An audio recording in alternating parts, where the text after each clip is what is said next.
ఎందుకంటే పోలీసు వాళ్ళే కాదు గవర్నమెంట్ జనాల వచ్చి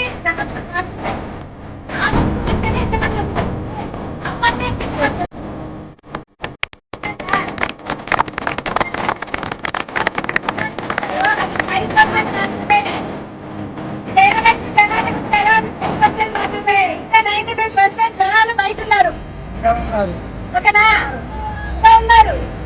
చాలా మందికి ట్రాన్స్పోర్ట్ దొరకక ఆగిపోయిన వాళ్ళు చాలా మంది ఉన్నారు. మీ ఊళ్ళలోనే ఉన్నారా?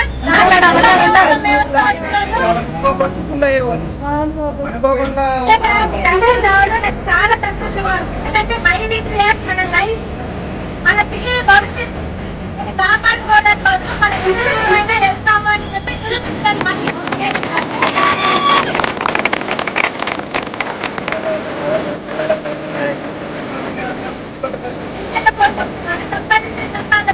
మన పిల్లలు సంపాదిస్తారు. వాళ్ళు పిల్లల కోసం కూడా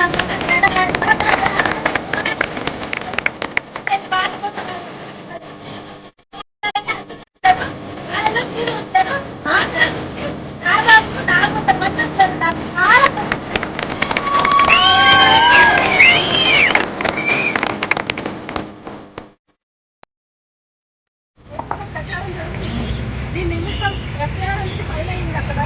అది కరెక్ట్ కాదు. మనం ఐటీ చేసింది జెన్యూన్ యాప్. దాన్ని నమ్ముకుని మేము ఇంతమంది ప్రజలు ఉన్నాము. దయచేసి ఎటువంటి ఇది మాకు కలగనీయకుండా ఆ ఎఫ్ఐఆర్ అనేది వెనక్కి తీసుకోవాల్సిందిగా కలెక్టర్ వినతి పత్రం ఇవ్వడం కోసం మేమందరం కూడా స్వయంవరంతో బయలుదేరడం జరుగుతుంది. దయచేసి కలెక్టర్ గారు మా మనవి ఆలకించి మాకు న్యాయం జరపవలసిందిగా కోరుతున్నాము. జై మావిత్రి.